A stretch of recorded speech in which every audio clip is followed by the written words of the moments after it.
Hello everyone, welcome to the live class. तो आज हम पढ़ेंगे एनसीईआरटी हिस्ट्री क्लास 12 का पार्ट 2 का बुक में थीम 7, जो कि है an imperial capital Vijayanagara 14 to 16 century. तो शुरू करते हैं। Vijayanagara, or City of Victory, was the name of both a city and an empire. The empire was founded in the 14th century. In its heyday, it stretched from the river Krishna in the north to extreme south of the peninsula. In 1565, the city was sacked and subsequently deserted. Although it fell into ruin in the 17th-18th centuries, it lived on in the memories of people living in the Krishna Tungabhadra Dwap. They remembered it as Hampi, a name derived from that of the local mother goddess Pampa Devi. This oral tradition, combined with archaeological finds, monuments, and inscriptions and other records, helped scholars to rediscover the Vijayanagara Empire. The discovery of Hampi. The ruins at Hampi were brought to light in the 1800s by an engineer and antiquarian named Colin Mackenzie. An employee of the English East India Company, he prepared the first survey map of the site. Much of the initial information he received was based on the memories of priests of the Virupaksha temple and the shrine of Pampa Devi.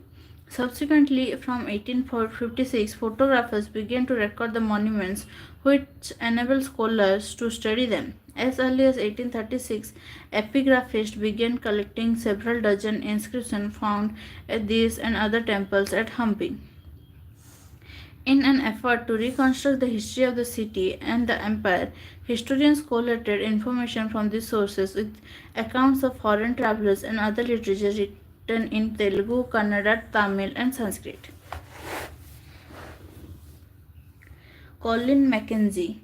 Born in 1754, Colin Mackenzie became famous as an engineer, surveyor, and cartographer. In 1815, he was appointed the first Surveyor General of India, a post he held till his death in 1821. He embarked on collecting local histories and surveying historic sites in order to better understand India's past and make governance of the colony easier. He says that it struggled long under the miseries of bad management before the South came under the Benjin influence of the British government. By studying Vijayanagara, Mackenzie believed that the East India Company could gain much useful information of many of these institutions, laws, and customs whose influence still prevails among the various tribes or natives forming the general mass of the population to this day. Rayas, Nayakas, and Sultan. According to tradition and epigraphic evidence, two brothers Harihara and Bukka founded the Vijayanagara Empire in 1336. This empire included within its fluctuating frontiers people who spoke different languages and followed different religious traditions. On the northern frontier, the Vijayanagara kings competed with contemporary rulers, including the sultans of the Deccan and the Gajapati rulers of Odisha, for control of the fertile river valleys and the resources generated by lucrative overseas trade. At the same time, interactions between these states led to sharing of ideas, especially in the field of architecture. The rulers of Vijayanagara borrowed concepts and building technique which they then developed further. Karnataka Samrajyamu. While historians use the term Vijayanagara Empire, contemporaries described it as Karnataka Samrajyamu.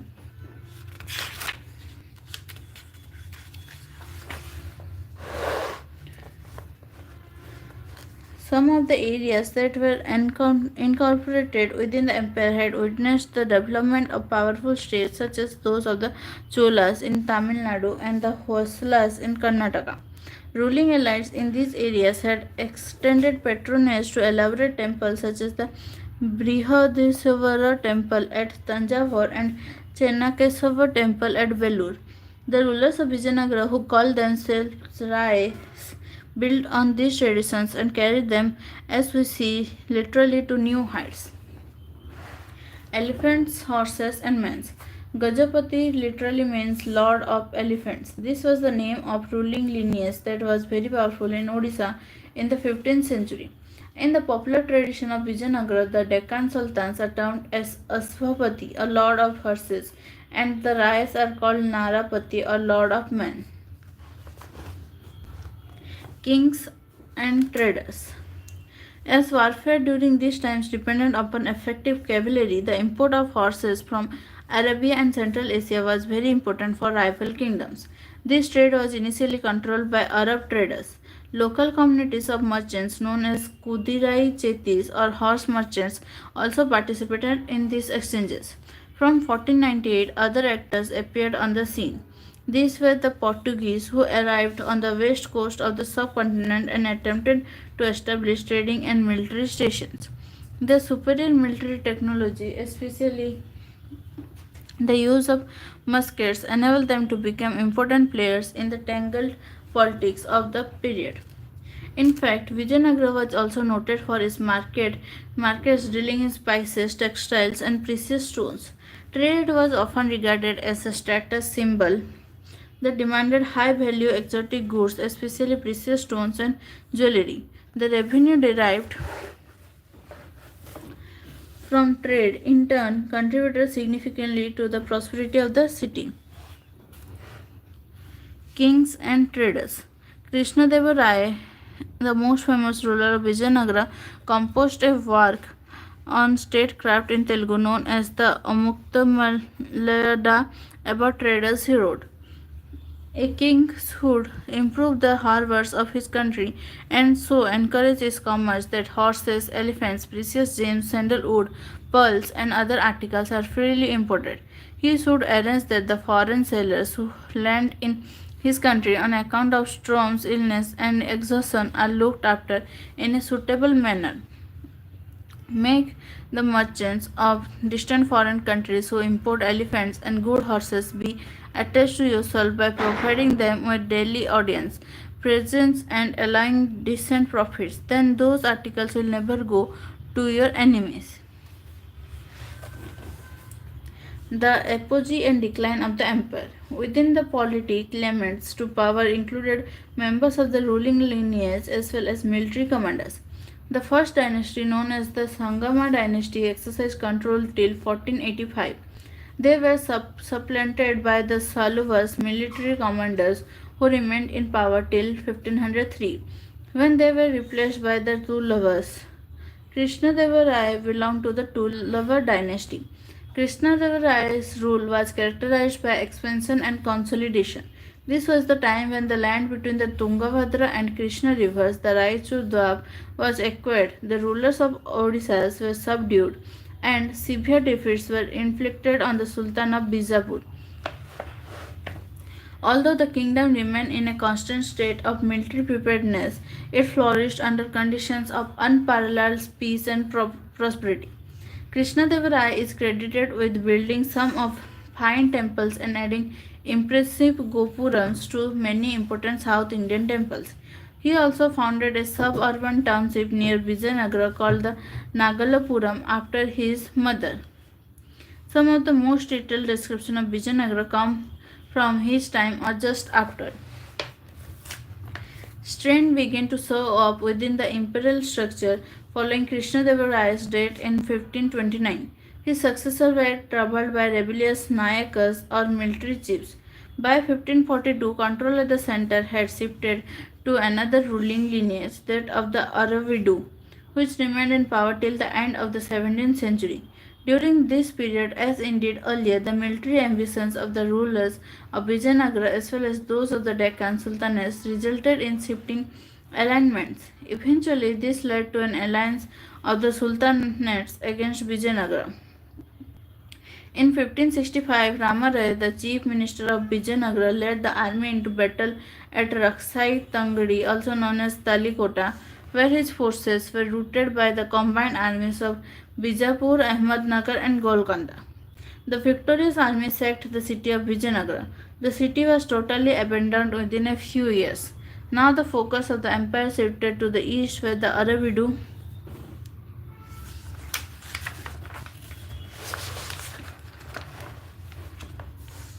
dynasty ruled from Penukonda and later from Chandragiri near Tirupati. Although the armies of the sultans were responsible for the destruction of the city of Vijayanagara, relations between the sultans and the Rayas were not always or inevitably hostile. In spite of the religious differences, Sri Krishnadeva, for example, supported some claimants to power in the sultanates and took pride in the title establisher of the Yavana kingdom.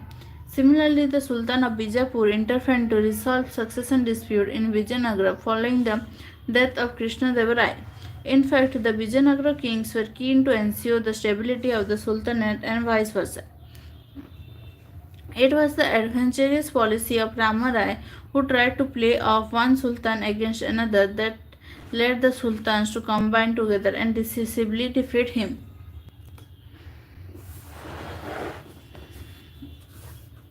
The Rayas and the Nayakas. Among those who exercised power in the empire were military chiefs who usually controlled forts and had armed supporters. These chiefs often moved from one area to another and in many cases were accompanied by peasants looking for fertile land on which to settle. These chiefs were known as Nayakas and they usually spoke Telugu or Kannada. Many of Nayakas submitted to the authority of the kings of Vijayanagara, but they often rebelled and had to be subdued by military action. The Amara Nayaka system was a major political innovation of the Vijayanagara Empire. It is likely that many features of this system were derived from Ikta system of the Delhi Sultanate. The Amara Nayakas were military commanders who were given territories to govern by the Raya. They collected taxes and other dues from peasants, craftspersons, and traders in the area. They retained part of the revenue for personal use and for maintaining a stipulated contingent of horses and elephants. These contingents provided the Vijayanagara kings with an effective fighting force with which they brought the entire southern peninsula under their control. Some of the revenue was also used for the maintenance of temples and irrigation work. The Amara Nayakas sent tribute to the king annually and personally appeared in the royal court with gifts to express their loyalty. Kings occasionally asserted their control over them by transferring them from one place to another. However, during the course of the 17th century, many of these Nayakas established independent kingdoms. This hastened the collapse of the central imperial structure. Amara is believed to be derived from the Sanskrit word samara, meaning battle or war. It also resembles the Persian term Amir, meaning a high noble.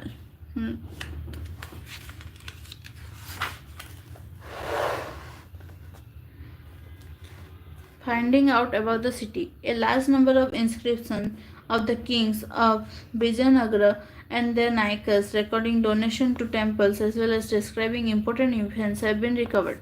Several travelers visited the city and wrote about it.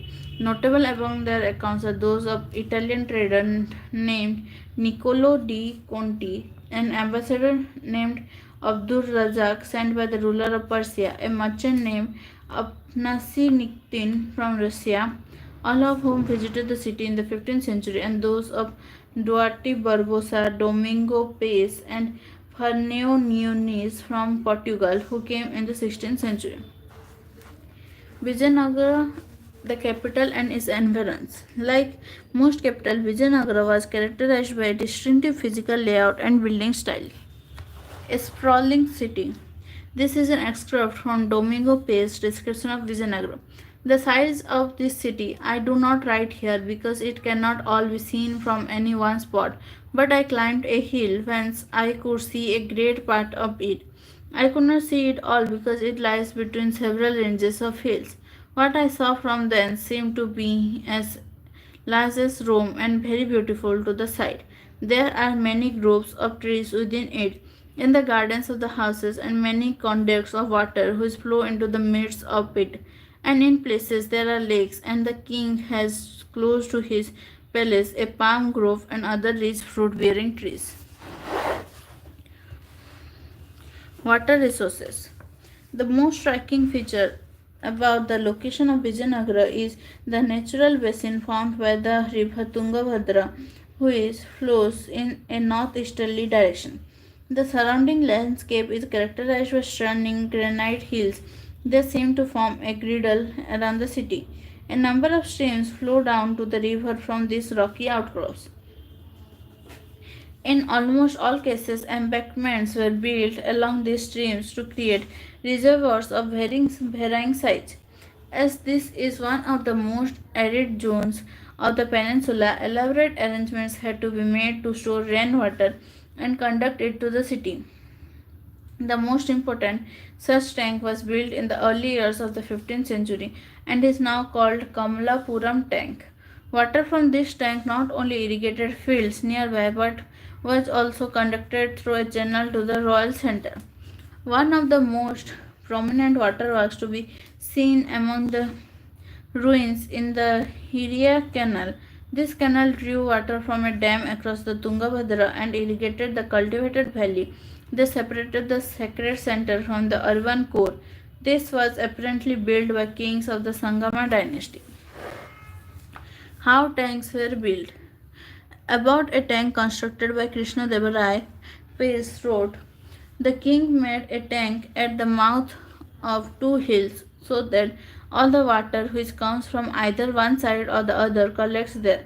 And besides this, water comes to it from more than 3 leagues, approximately 15 kilometers, by pipes which run along the lower part of the range outside. This water is brought from a lake which itself overflows into the little river. The tank has 3 large pillars and handsomely carved with figures. These connect above with certain pipes by which they get water when they have to irrigate their gardens and rice fields. In order to make this tank, the said king broke down a hill. In the tank, I saw so many people at work that there must have been 15 or 20,000 men looking like ants. Fortifications and roads. Before we examine the different parts of the city in detail, let us look at what enclosed them all. The great fortress walls. Abdul Razak, an ambassador sent by the ruler of Persia to Calicut, present day Kozhikode, in the 15th century, was greatly impressed by the fortifications and mentioned 7 lines of forts. This encircled not only the city but also its agricultural hinterland and forest. The outermost wall linked the hills surrounding the city. The massive masonry construction was slightly tapered. No mortar or cementing agent was employed anywhere in the construction. The stone blocks were wedge shaped, which held them in place. An inner portion of the walls was of the earth packed with rubble. Square or rectangle bastion projected outwards. What was most significant about this fortification is that it enclosed agricultural tracts. Abdul Razak noted that between the first, second, and the third walls there are cultivated fields, gardens, and houses, and paths observed from the first circuit until you enter the city. There is great distance in which are fields in which they sow rice and have many gardens and much water, in which water comes from 2 lakes. These statements have been corroborated by present day archaeologists who have also found evidence of an agricultural tract between the sacred center and the urban cover. This tract was served by an elaborate canal system drawing water from the Tungabhadra. Why do you think agricultural tracts were incorporated within the fortified area? Often the objective of medieval sieges was to starve the defenders into submission. These sieges could last for several months and sometimes even years. Normally, rulers tried to be prepared for such situations by building large granaries within fortified areas. The rulers of Vijayanagara adopted a more expensive and elaborate strategy of protecting the agricultural belt itself.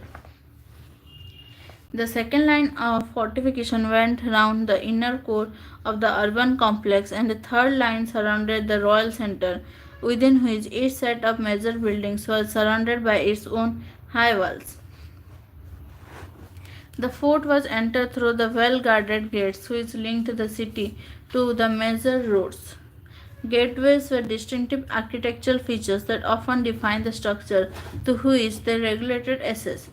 The arch on the gateway leading into the fortified settlement as well as the dome over the gate are regarded as typical features of the architecture introduced by the Turkish sultans, and historians refer to this style as Indo-Islamic as it grew continually through interaction with local building practices in different regions.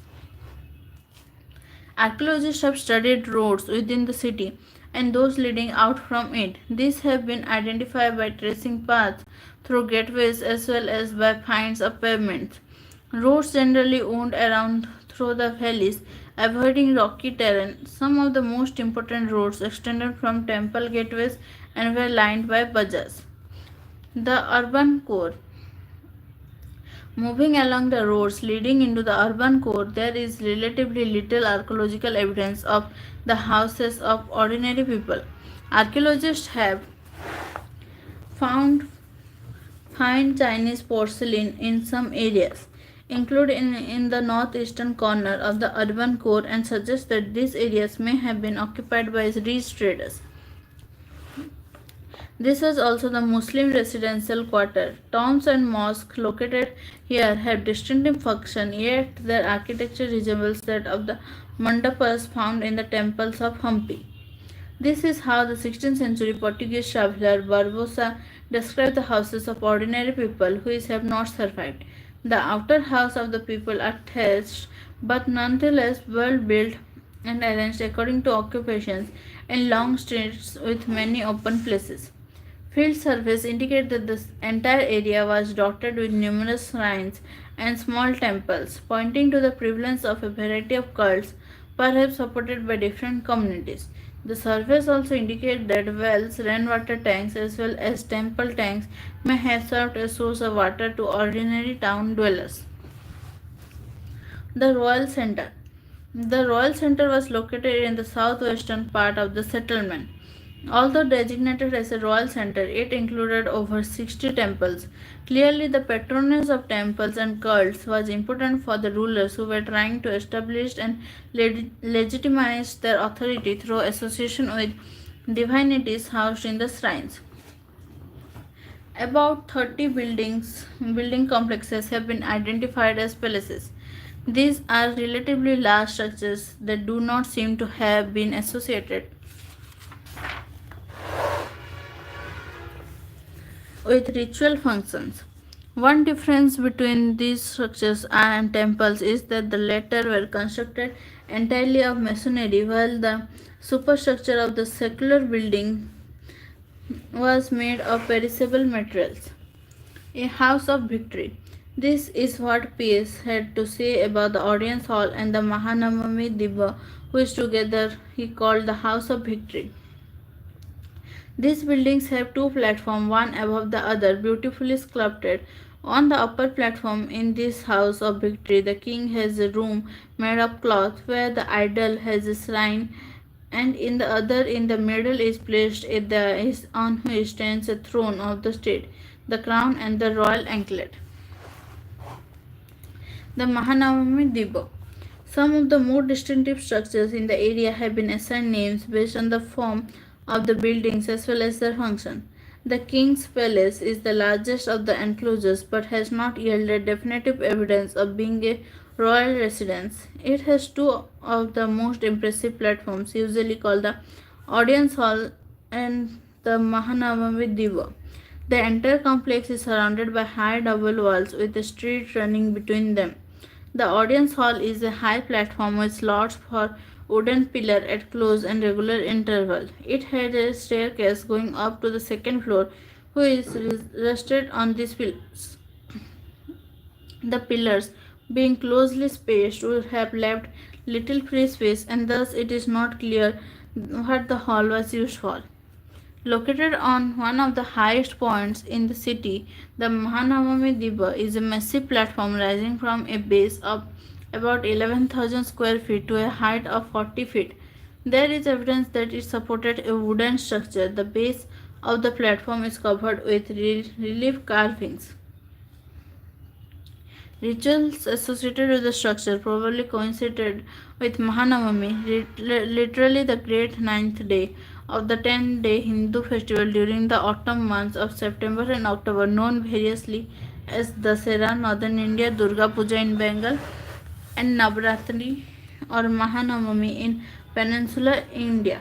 The Vijayanagara king displayed their prestige, power, and sovereignty on this occasion.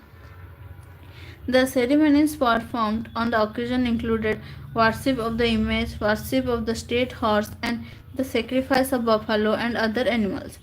Dances, wrestling matches, and procession of caparanized horses, elephants, and chariots and soldiers, as well as ritual presentation before the king and his guests by the chief nayakas and subordinate kings, marked the occasion.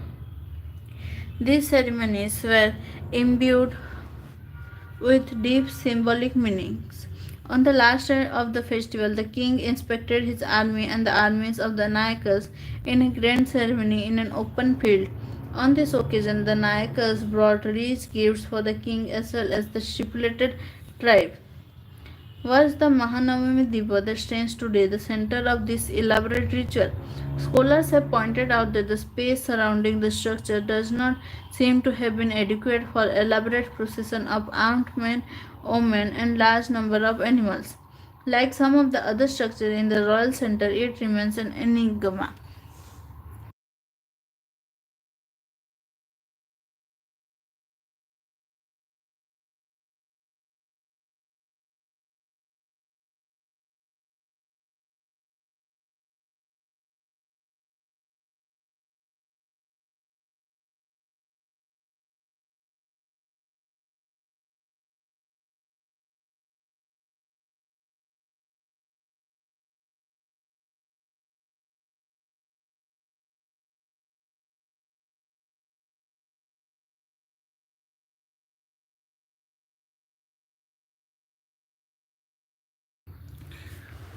Other buildings in the royal center.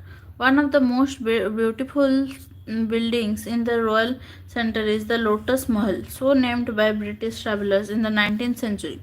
While the name is certainly romantic, historians are not quite sure what the building was used for. One suggestion found in a map drawn by Mackenzie is that it may have been a council chamber, a place where the king met his advisors. While most temples were located in sacred center, there were several in the royal center as well. One of the most spectacular of these is one known as the Hazara Rama temple. This was probably meant to be used only by the king and his family. The images in the central sign are missing, however, sculpted panels on the wall survive. These included scenes from the Ramayana sculpted on inner walls of the shrine. While many of the structures at Vijayanagara were destroyed when the city was sacked, traditions of building palatial structures were continued by the Nayakas. Many of these buildings have survived. The Sacred Center. Choosing a capital. We now move to the rocky northern end of the city on the banks of the Tungabhadra.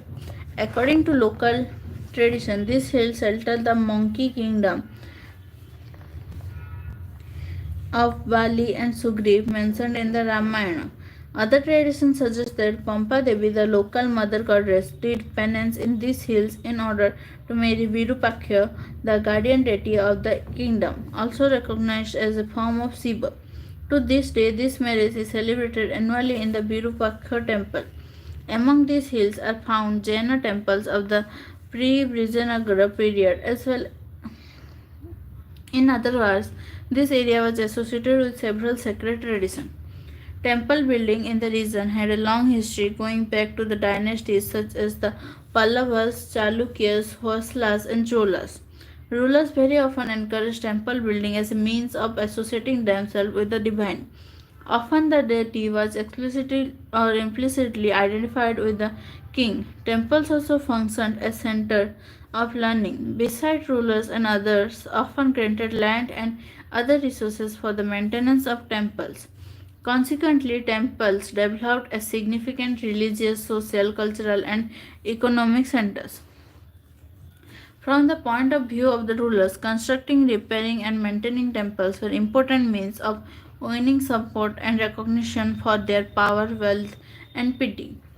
It is likely that the very choice of the site of Vijayanagara was inspired by the existence of the shrines of Virupaksha and Pampa Devi. In fact, the Vijayanagara kings claimed to rule on behalf of the god Virupaksha. All royal orders were signed Sri Virupaksha, usually in the Kannada script. Rulers also indicated their close links with the gods by using the title Hindu Sultanana. This was a Sanskritization of the Arabic term Sultan, meaning king, so it literally meant Hindu Sultan. Even as they drew on earlier tradition, the rulers of Vijayanagara innovated and developed this. Royal portrait sculpture was now displayed in temples, and the king's visits to temples were treated as important state occasion on which he was accompanied by the important Nayakas of the empire. Gopuram and Mandapas. In terms of temple architecture, by this period certain new features were in evidence.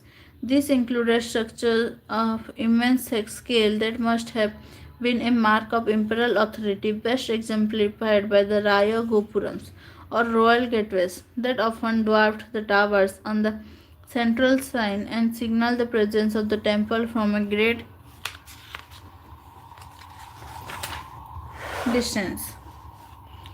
They were also probably made as reminders of the powers of king able to command the resources, techniques, and skills needed to construct these towering gateways. Other distinctive features include mandapas or pavilions and long pillared corridors that often ran around the shrines within the temple complex.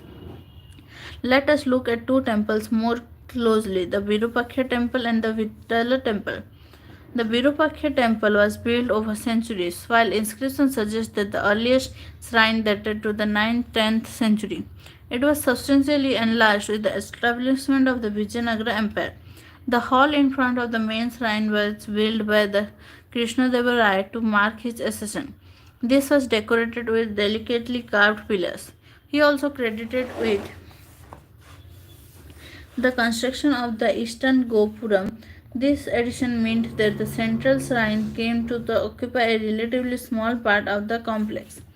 The halls in the temple were used for a variety of purposes. Some were spaces in which the images of gods were placed to witness special programs of music, dance, drama, etc. Others were used to celebrate the marriage of deities, and yet others were meant for the deities to swing in. Special images destined for those kept in small central shrine were used on these occasions.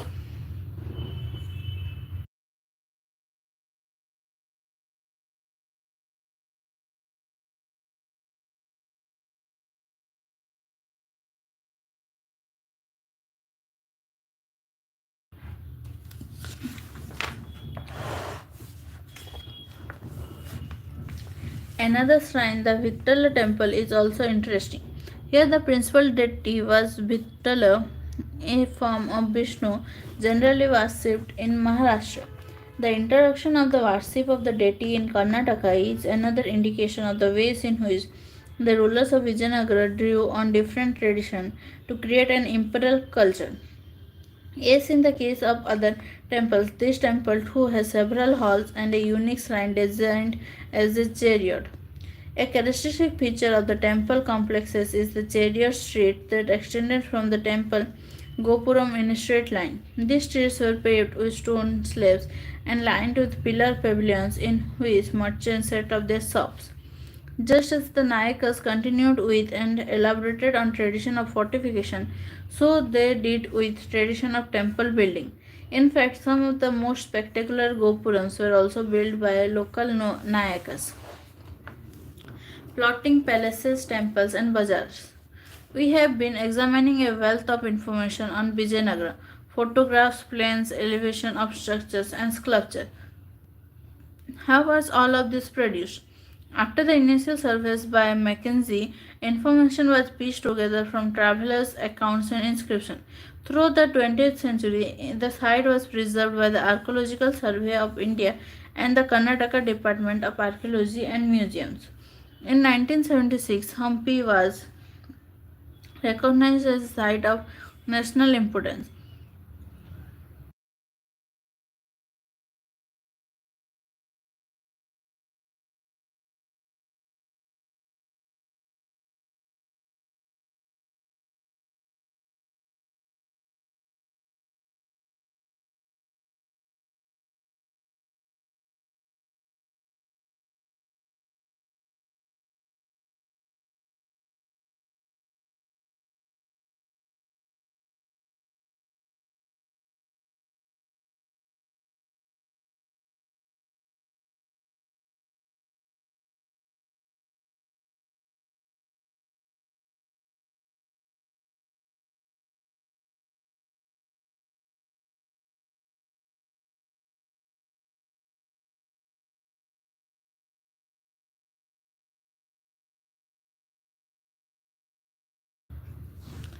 Then, in the early 1980s, an important project was launched to document the material remains at Vijayanagara in detail.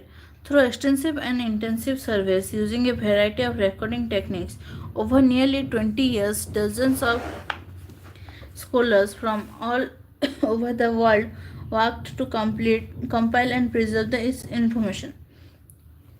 Let us look at just one part of this enormous exercise, mapping, in more detail. The first step was to divide the entire area into a set of 25 squares, each designated by a letter of the alphabet. Then each of the small squares was subdivided into a set of even smaller squares. But this was not all.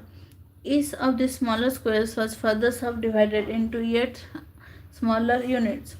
As you can see, these detailed surveys have been extremely painstaking and have recovered and documented traces of thousands of structures, from tiny signs and residents to elaborate temples. They have also led to the recovery of traces of roads, paths, bazaars, etc.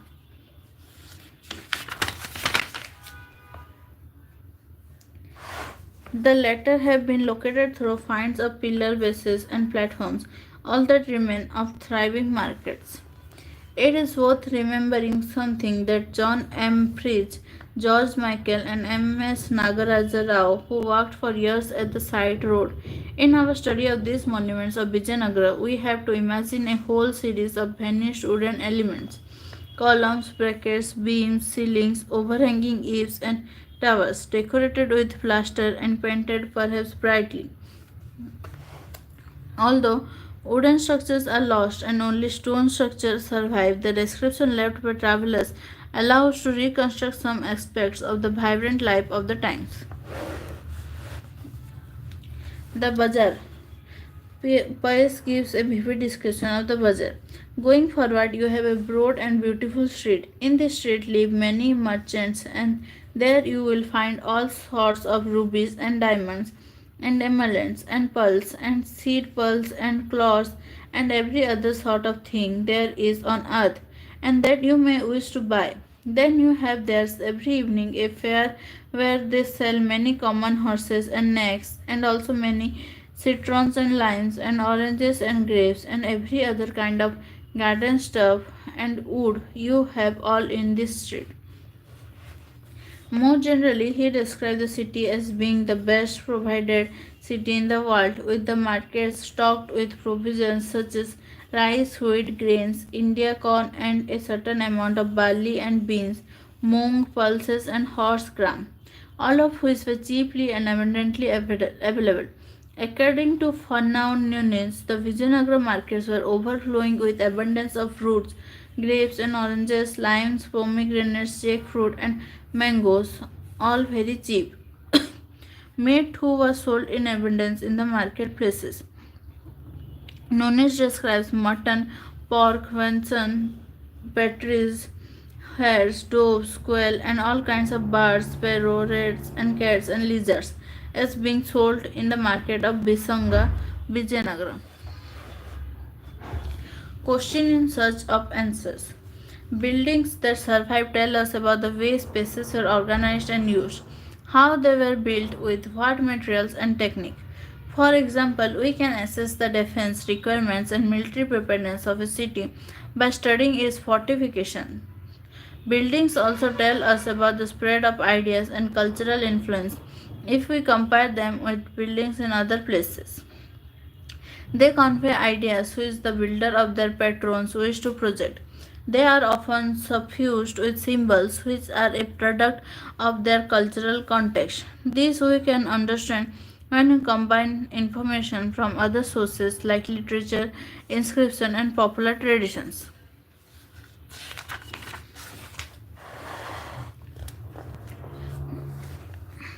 Investigation of architectural features do not tell us what ordinary men, women, and children comprising the vast majority of people who lived in the city and its outskirts thought about these impressive buildings. Would they have had access to any of the areas within the royal center or the sacred center? Would they hurry past the sculpture or would they pause to see, reflect, and try and understand its complicated symbolism? And what did the people who worked on these colossal construction projects think of the enterprise to which they had contributed their labor? Krishna Devaraya. To recapitulate about some of the problems of perspective, look at this beautiful statue of Krishna Devaraya placed on the Gopuram of the temple of Chidambaram, Tamil Nadu. This is obviously the way in which the ruler wanted to project himself. And this is how Pace describes the king.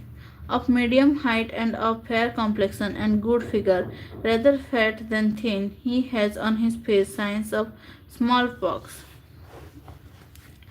While rulers took all important decisions about the buildings to be constructed, the site, the material to be used, and the style to be followed, who possessed the specialized knowledge required for such enormous enterprises? Who drew up the plans for the buildings?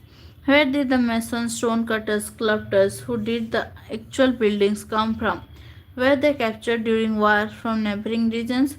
What kind of wages did they get? Who supervised the building activity? How was building material transported and where did it come from? These are some of the questions that we cannot answer by merely looking at buildings or their remains. Continuing research using other sources might provide some further clues.